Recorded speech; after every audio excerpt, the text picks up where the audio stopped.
Got me there. How's it going, everyone? Good evening. It's that time of the day again. And how are you? Hope you're doing well. It is Tuesday.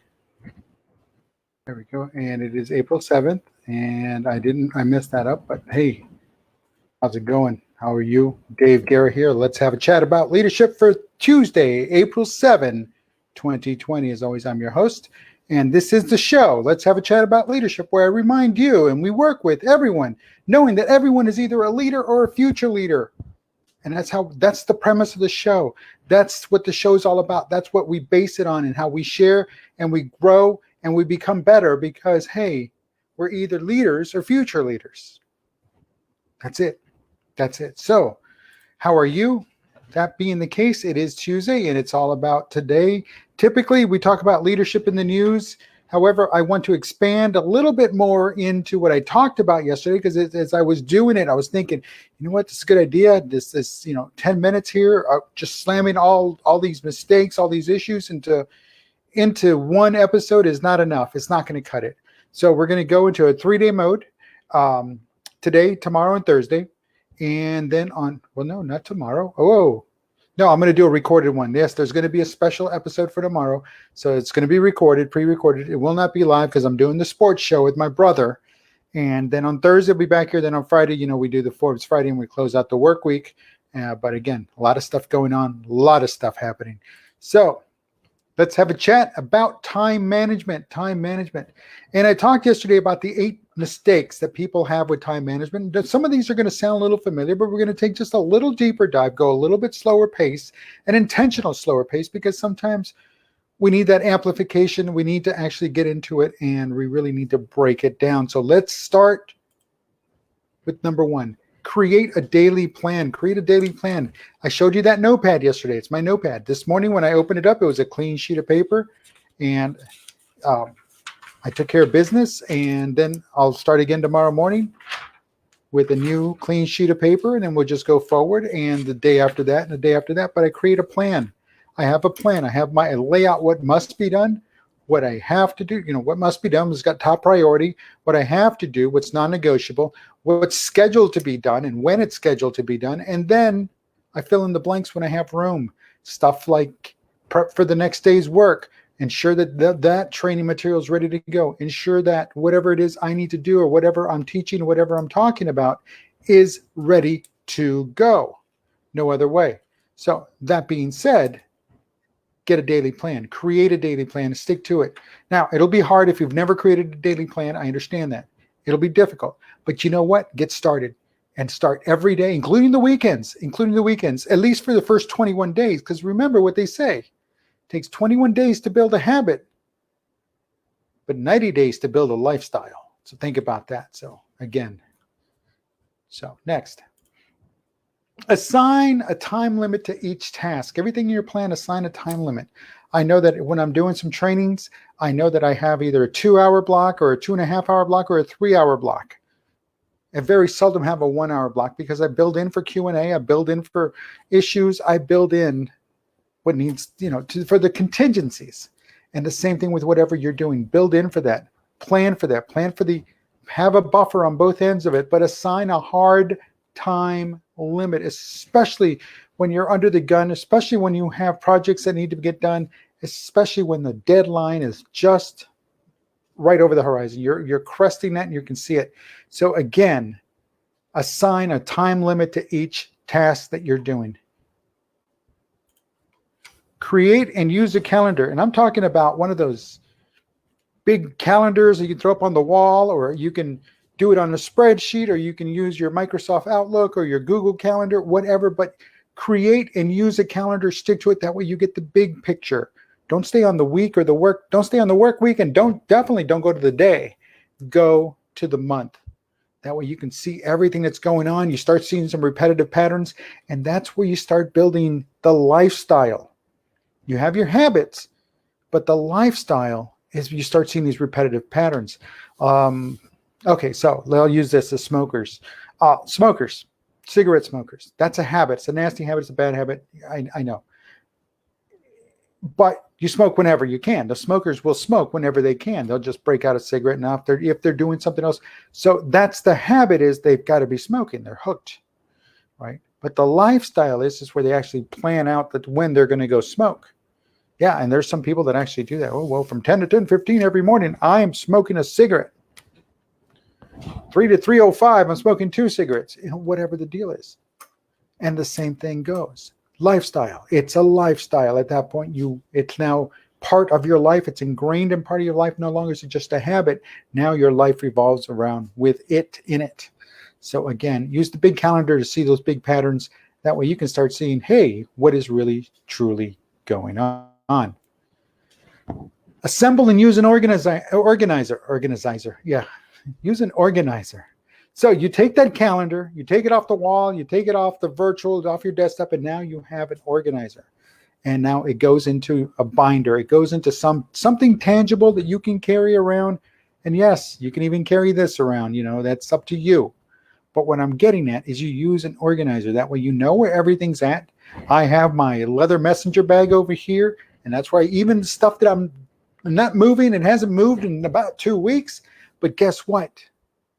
It's got everything I need in it. So the moment I get the all clear, time to return, then I got the all clear. My bag goes with me, and I am good to go.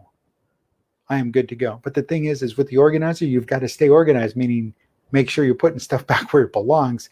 See, earlier I took out 2 folders, and I thought I misplaced them. I didn't put them back in there. And I checked the bag. They weren't in the bag. Well, they were outside the bag, underneath the bag. I'd put them down, then I put the bag on top of it. So again, the organizer works when you use it. So obviously make sure you're using it. So now I know. So again, assemble something that works for you and use it. Use it without a doubt. Know your deadlines. We talked about the calendar. We talked about the organizer. We talked about set your daily plan. Know your deadlines.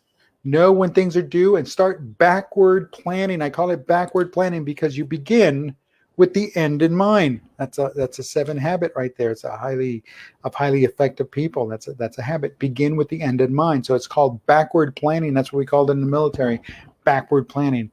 We want to win this battle. We want to take this objective. But how are we going to get there? Well, we're going to need bullets, beans, and Band-Aids. And how do we get those?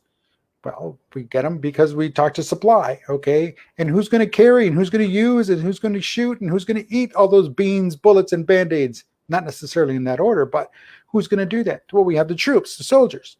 Well, where do we get them from? Well, we get them from this company and that battalion and that unit and so on. And so you see, you backward plan down to the point where here you are today, and in 2 weeks' time, you're going to be taking that objective because you start planning, you start rehearsing, you start looking at contingencies, you start working. So you know your deadline. So the moment you know a deadline, put it down on a calendar, put it down to that organizer, lock it in, and start setting your plan, start setting your backward planning, start generating the success plan to get and achieve and complete and successfully complete that goal, that deadline. So something to work on there, folks.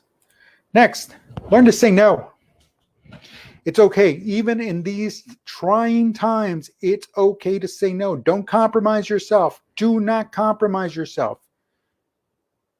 If the situation is different, it's the new norm, it's the new way of business, it's the new way of doing things, it's a new way of existing, it's a new way of living, it's a new way of being. But guess what? It is not a new opportunity to compromise your morals, your ethics. No, it is about saying no and learning to say no and stick to it. If people start playing that card, well, guess what?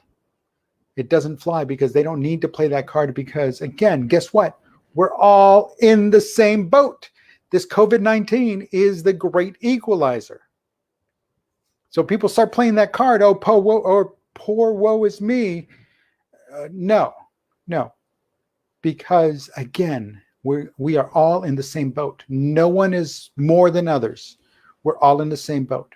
We all have to follow the same rules, follow the same restrictions, work from home, stay safe, learn from home, be safe, stay safe, self-quarantine, self-isolate, whatever you want to call it. It doesn't matter. What does matter is that we are all in this together. So learn to say no. And it's okay to say no, especially in these times. Because again, this is not the time for people to be playing that poor, pitiful me part. No, they put themselves in that situation. They work themselves into the situation they're in now. And this coronavirus is not the excuse to get themselves out of it, to get a free pass, to think that they're in. No, it's not. It's not. Learn to say no. Stick to it. That's a hard one. I get it. We all have empathy. We all have compassion. We all have sympathy. But again, none of that is an excuse for people to manipulate you. None of that's an excuse for people to try to weasel their way back into your life. None of that is a reason for you to say yes when you truly deep down inside want to say no. So learn how to say no and stick to your no's. Now is that time. Because again, we want to come out of this better people. So folks, I'm going to quickly review. Again, number 1, create a daily plan. Start with the day off with a list. Make that list right away. First thing, moment you sit down before you fire up anything or as you're logging in, go ahead and make that list. Number 2, assign a time limit to every task. Everything has to have a time limit. So don't fret over it. Just give it a time limit. If it's not enough, well, then you know now to adjust. But you've adjusted. Don't skimp on something else. Don't eat into something else's time, and then it really puts you behind. So again, stick to your time limit. Create and use a calendar. That's what they're there for. You get the big picture. Assemble and use an organizer. Stay organized. Remember, the trick here is not just to assemble it, but to use it and to continue using it. Know your deadlines. The moment you get a deadline, that's it. Set it down. It's in stone. It doesn't change. Now you start backward planning. And of course, say no. Learn to say no. Just say no. It's simple. No. No, thank you. No. No, I will not answer this. No, you don't belong here. No, you put yourself in the situation you're in. No. And this is not a free pass. It's not, do not collect $200. No. And the answer is still no. Folks, it's just that simple. We're going to continue this again tomorrow. Again, it's a pre-recorded show. So until tomorrow, have a great evening. Have a great Wednesday. Have a great Tuesday night. And thank you for watching. I will talk to you then. Take care. Peace. Dave out.